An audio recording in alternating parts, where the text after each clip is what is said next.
everyone to the Hornier Than Thou podcast. I am your host, Gloria Perez. And I am Max Magnum with 3 X's for that Twitter handle. Today we are on episode number 9, 99 Problems But Gender Ain't One. And we're going to be talking about everything around the term gender identity, how it has evolved, terms, prefixes, different terminology out there, and what it means. So let's get started. Do you want me to just? Oh my god, I feel like I'm in the hot seat here. Let's get started. I'm in my game show host vibe right now. So I wanted to maybe get started with just, some basics 101. Like some basic terms and stuff like that. Yeah, just basic terms. There is a lot of confusion out there from what I've heard. Word on the street is that a lot of people aren't very familiar with what gender identity is, or again, like I said earlier, how it has evolved. So I guess in the most simple terms, if you had to break that down to someone who isn't necessarily, familiar on with the up and up. There you go. How could you describe what gender identity is? So to actually address this question, I feel like you kind of have to. It's weird because the question in and of itself is kind of a paradox, because if you ask what gender identity is, gender is technically a construct, right? So what I mean by that, give you an example, if you say fuck here, right, in America, in our English vocabulary, that is a vulgar word, it's a crass word, it's a swear word, right? If you said it in a different language, it would carry no meaning. Right? Yeah. So imagine if we took away male and female, let alone the stereotypes, like the blue is boy and pink is girl, but we took away all of that, right? And we were just left to being humans. Let's say we couldn't even communicate verbally. If everyone was able to express themselves and act any way they identified with, any way they wished, despite the genitals they were born with, that would be what gender identity is. And the reason I say gender identity is kind of a construct is because that almost insinuates, even using the word gender, that it's a binary, because we all know gender to mean male and female. So does that kind of answer your question, or does that just prompt more questions? More questions, because now I'm thinking about, gender fluidity. Did I say it correctly? Gender fluidity, yeah. Gender fluidity. It's fluid. It's fluid, right? Everything's a spectrum. We've talked about this. Exactly. We should have shirts made. Everything's a spectrum. I like that. That's our brand. That's our brand. That's our new slogan. So yeah, how does that play into gender fluidity? Because like you said, it's, saying gender identity, boy, girl, pink and blue, since the dawn of time, it's been, so well, it hasn't been since the dawn of time, and that's what. And I know you meant that as more of like an expression, but I do think that is important, because what we gauge today as masculine or effeminate, right, didn't always hold true. Wait, did you say feminine? Effeminate. Oh, okay. Right. The word isn't feminine; it's effeminate, as in something representing feminine characteristics. I didn't even know that. Masculine and effeminate. Yeah. Okay. Feminine is still a word, but it's been used incorrectly. So if you say a person is more masculine or the more effeminate is how you would describe that person. Okay. Yep. But I would like to point out the fact that these things didn't always carry true. So for instance, my dad, when he was 17 years old, right, he had his ear pierced. Okay. And he walked home, and my grandpa practically ripped it out of his ear and was like, "What are you doing?" and da-da-da. Why do you think that is?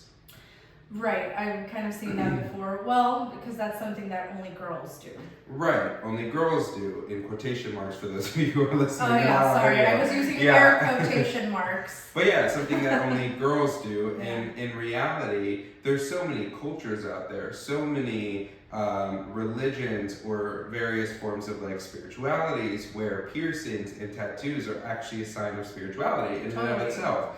And so we here in America, and maybe some other westernized cultures, have given it this effeminate quality to wear jewelry or to have ear piercings, but in reality, that doesn't track like with all of human history. That's just something that is more recent within our society. And so now, obviously, as the times have been changing, guys can wear earrings and really not like like get a second look for it. And as a matter of fact, sometimes it's more of a masculine quality, right? Think about the guys who would typically have their ears pierced. Like, who would those be, right? Well, quote unquote pretty boys. I mean, at least in my experience. Yeah, but also the guys that are tatted up, they're from Miami, they have their ears pierced, it's super masculine, Like, it's weird. It all just kind of is an interplay with each other. And I think that. And it depends what state you're in, I think, too. Like. Right, and I think that's the perfect, like, representation or personification of there's no effeminate or masculine quality that can be attributed to a piercing, to a tattoo, or some type of jewelry. And you know, it's interesting that you say that. I was in Mexico City last summer,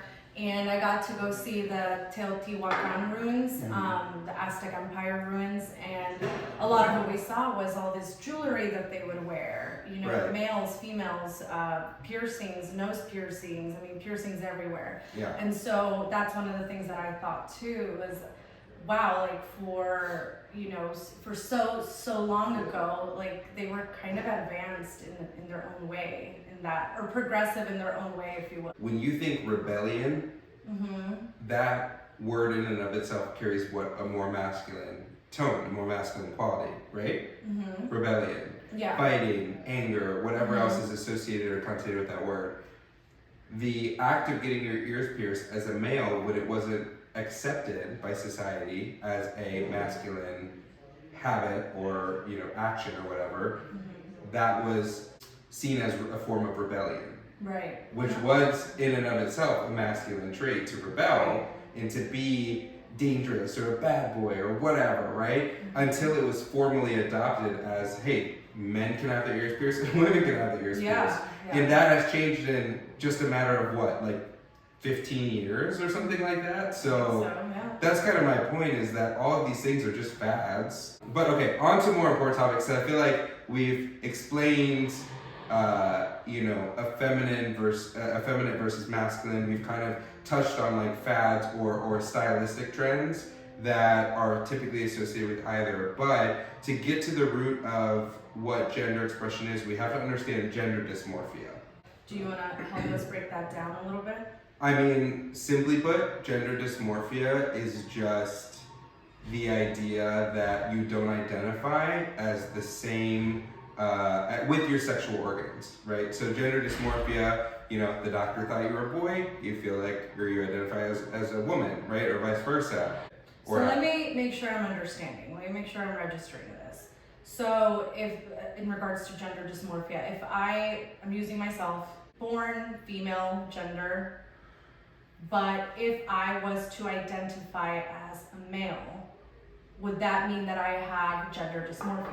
Correct. Okay. You would have So gender dysmorphia and you would be trans. Identifying as something other than the sex or gender given that to you you were at birth. assigned at birth. Right, Correct. given to you at birth. Yeah. Okay. So if we eradicated the words like male and female or boy and girl, and like I said, despite what equipment you were born with, you could act or express yourself however you wanted to, and we lived in a society like that, no one would now deem gender as a binary. Well, that brings me into another point of curiosity that I have, is how does that tie into sexuality? Gender versus sexuality, what is the difference? How is that line drawn or defined? Plenty of people in the, all over the world obviously, but friends of mine in the adult film industry who are trans, but they're actually attracted to the same sex. So in other words, they were born a female, they are now a male, right? And they're attracted to men, or they're attracted to men and women, or they're attracted to men and women and trans people, or that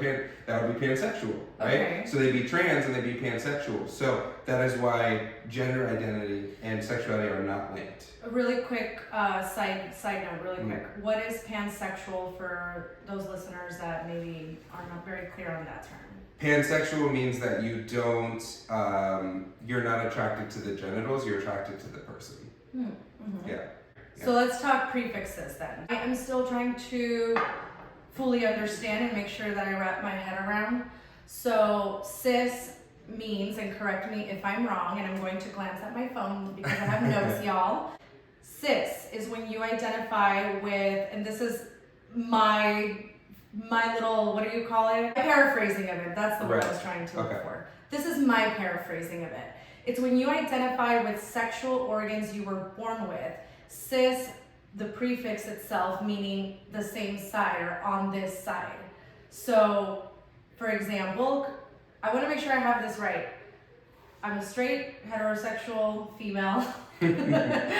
So I am a cis heterosexual. Yeah, and you can even abbreviate it cis het. Cis het? I didn't even know that. If you are cis, you are identifying as what you were born as, so you're on the same side. Okay. You can almost like abbreviate it as same, right? Right. And trans means different or across. Okay, so I'm gonna quiz myself here. I'm gonna need your help.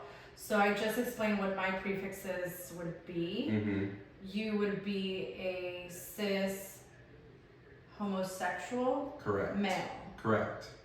And you can be cis homosexual, cis heterosexual, cis pansexual, cis any other sexual, right? You can also be trans, all those things.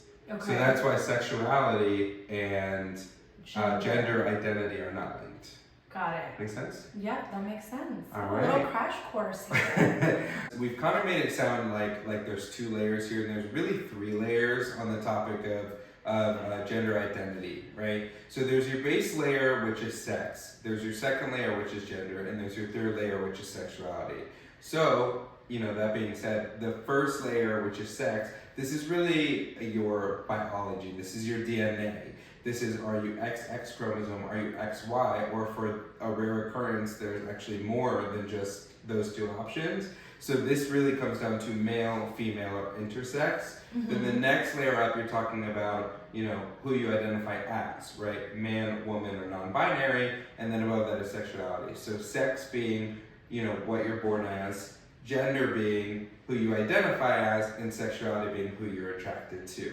So I just feel like I didn't make that distinction, and I wanted to make sure we're very clear about that. Someone else that we were talking about is kind of a controversial person on this topic specifically, J.K. Rowling. Oh my goodness. Yes. Yeah, we saw those tweets. Yeah, and she's been doing it a couple of times. This isn't just something that was a one time. So for those of you who don't know, people have deemed J.K. Rowling as a TERF, which stands for Trans Exclusionary Radical Feminist, right? A feminist who is actually not recognizing, I guess you could say, trans issues, right? And years ago, I think it was like 2019, 2020, she had made a post that was very obviously anti-trans, and that came into, it really pissed a lot of people off, because for someone who wrote a book like Harry Potter, right? Let's talk about her normal fan base. These are people, a lot of people really got an escape in those books. Maybe they were bullied at school, right? Obviously this applies to everybody, but they were bullied at school, or they were called nerdy, or whatever, and it was just their escape from the real world. And this applies to a lot of people that fit with outside of social norms. A lot of people are really offended and hurt by her not recognizing trans people, and I understand it, right? And so she had made an original post, which I actually have here on my phone. I took a screenshot. Perfect. So back in 2020, she said, if sex isn't real, there's no same-sex attraction. If sex isn't real, the lived reality of women globally is erased. I know and love trans people, but erasing the concept of sex removes the ability of many to meaningfully discuss their lives. It isn't hate to speak the truth. Just hearing that, what do you kind of think? Well, I feel like I understand what she's trying to say. Maybe the delivery's not, ideal. Do you feel like it's a logical argument? She's saying it, and maybe I'm misunderstanding it. She's basically saying the population or whatever the world is going toward eradicating sex, what sex is. Well, that is what she means, and that's okay, because this whole point of what we've been talking about is to eradicate this idea that gender is binary, right? And so what she's saying is, if sex isn't real, quote, quote, quote. So she's saying everybody who's trans, or the idea that trans people argue that sex is just a construct, or not sex, but gender is just a construct, erases what it means to be a woman and erases feminism. Here's what I think about her quotes, because originally she came back out in 2020 and she, said these things and it really made a lot of people mad. And I'm not going to say they forgot. There was definitely stigma held against her for a long time. Yeah, it's very controversial for sure. Yeah, but then she reintroduced those thoughts like last year. And so a lot of people were like, okay, she really doubled down on her thoughts and like there's no way to just like overlook what she's saying now. From a logical standpoint, I understand where she was trying to come from. And I might get a lot of hate for saying that. I understand where she was trying to come from. I don't agree with her. I don't think that her intent by saying that and all of the following tweets were malicious. But I do think it comes off as ignorant. I do think it comes off as uneducated. What piece of it is ignorant, comes across ignorant or uneducated? What part of it? Because essentially she's dismissing the idea that trans women are women. Like that's her whole statement. Got it. Like it's like, yes, if you're trans, she said, I'll march in the rallies with you. I would not accept disrespect on your behalf and da da da. But what she's saying is you're not really a woman. That's her argument. And that's what I'm here to kind of like argue against. On one hand, I don't think she was being super, super malicious and like, I hate people. Like, that wasn't her tone of her message. She was trying to sound educated, but she also was really not putting herself in the shoes of anyone who was trans. And I can understand as a trans person, you hear that, and it's really upsetting to you. Because J.K. Rowling is someone that you looked up to for creating this entire world that you could escape into. I mean, it was, Harry Potter was just I don't know, bigger than a phenomenon, right? Like for a lot of people, not just the films, in the books as well, but like it was just an escape for people. For sure. And I feel like it was a movement. You're right. Yeah. And I think that if I was, a trans person, I would just seeing my issue up there in the headlights and her disagreeing with it, no matter what argument she took, it would hurt me a little bit, for sure. Yeah. Back in certain Native American cultures, they actually have 4 known genders. Like they identify 4 genders. It was like, for instance, you were a male, you didn't give birth, but you were like the caretaker. You weren't the person giving birth and you weren't the person out being a warrior, but you were somewhere in between. So I have to remember properly, but I think it was like trans women, trans men, men and women all had proper identities in their culture. So that predates what we're dealing with today. Right. And so you gotta give some credence to that. I think at the end of the day, it's just, in our human nature to want to label everything. Yeah. But that's true. I really haven't thought about it from that perspective. But it is a human quality to want to label everything. It's just innate. It's a way like back even in the caste system, like right? Like in India, it's like we want to label different socioeconomic groups. We want to label genders. We want to label like certain qualities. We want to label everything even to make it more easier to understand for our brain. It's in our human nature to the need to compartmentalize and to label and to have these little file folders. It's kind of our own way. It's a what's it called, a survival mechanism too, because you don't want to, what do we fear? That what we don't understand. Think about when you're meeting someone, within 30 seconds you've already created some kind of evaluation of this person based on the way they talk, based on body language, culture, the way they dress, everything. And so it's just like last night. Yeah. We went to Jersey Mike's to grab a sandwich. Yeah. So the person that was making our sandwiches and our cashier was, I think, pretty obviously trans. Yeah. And what I asked you was, I was like, would you have known their sexuality? And you said. And I thought about it, and I immediately was like, yeah, of course. And then I thought, wait, no, how would I know that without asking them? I don't know them as a person, as an individual. And that was such a great question, because I think that's when things started, the light bulb went off for me. We also compiled a list of celebrities. Yes, this is gonna be fun. So who do you have on the list? Well, in the spirit of our topic, I wanted to, gender fluidity. I wanted to bring up celebrities that a lot of people are aware about, and I just want to get your opinion as to... Just highlight kind of the celebrities who have purposely gone into the spotlight. Yeah. Either dressing more femininely or more masculine, And just like really putting themselves out there and saying fuck gender, right? Well, at the top of my list, of course, because I'm Hispanic, is Bad Bunny. Absolutely. Bad Bunny definitely challenges that status quo, if you will. The gender stereotypes. Exactly. Yeah. I love that, he wears nail polish. I love that he wears jewelry. I love that, in some video, he actually dressed as a woman. At the Met Gala last year, he wore Burberry and he wore this long skirt. I mean, it was just so inspiring. I think it's people I think really it's very get brave. crazy at the Met Gala. I feel like Met Galas really let all their true colors Yeah, out. I Right? love Like it. Yeah. they're just like, I'm gonna wear whatever the fuck I want, and people are gonna take it as art. Like I feel like that's what they do. That's the one place where you can do that. You can do whatever the fuck you want. do whatever you want. Yeah. But yeah, Bad Bunny's one of those, and so I love that he's representing. You know another one, Lil Nas, because Lil Nas, Yeah. while he is just representing being gay, right? He does do a lot of things that he challenges the gender norms, right? Like he'll wear pink, or he will like literally throw in your face like I'm gay, and I don't want to go as far as to say, because he's not trans, right? So I don't want to make this his issue when it's really I actually not. don't know what he identifies as. As far as I'm aware, he identifies as male. Like as far as I'm aware, gay male. Okay. But he really does challenge those gender norms. He throws it in your face. It's a big fuck you to gender norms. Oh, he's very much like here in Tom Holland. Who else? Let's see, Billie Eilish. Billie Eilish. Well, here's what I heard about Billie Eilish.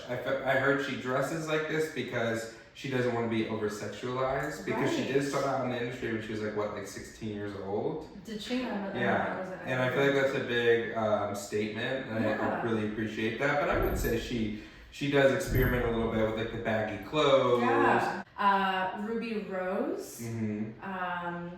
Demi Lovato. I know Demi Lovato identifies as. There's a lot of controversy because she identified as trans.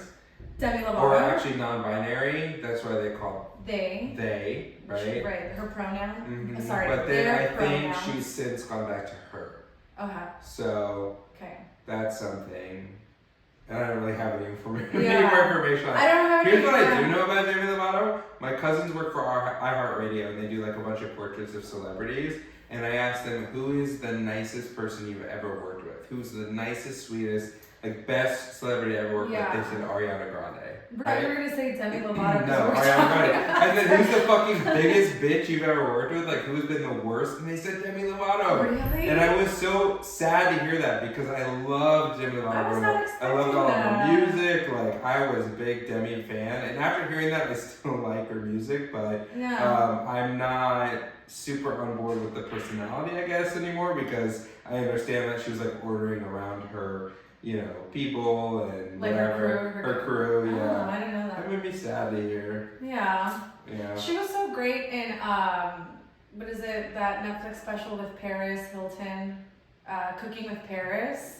She was on that? Yeah, I haven't watched she it. was one I saw it on your continue to watch list. Oh my god, it's so good. And Paris really loves her. It was just. And she, if you've watched her documentary, she has a history with like drugs, and I'm sure that definitely added to like maybe chaotic behavior or a bit of like personality differences during different eras, but. I was sad to hear that because I've always been a huge Demi fan. So, All right, y'all. Well, I hope this episode has been enlightening for those of you who have stuck around. I know this has been a lot of like definitions and prefixes and everything like that. We need a dictionary. Is there a dictionary? We're gonna get a chart. We're gonna draw it out. That's a great idea. We should actually do a chart so people understand. Once again, you can follow our socials on Instagram, HTT_podcast, Twitter at HTT_podcast_, where we'll be posting bloopers, behind the scenes, and previews of episodes to come. We're close to the end of our season here. We've got one more episode in season 1. We've been working super hard, encountering basically every technological error that you could imagine. But we are working hard for y'all. We have accidentally deleted files, recorded on the wrong microphone, thought we were recording and not recording. I mean, the list goes on. We just need to update our hardware, is what it sounds like to me. But anyways, all right, y'all. Hope you enjoyed, and we will see you next time.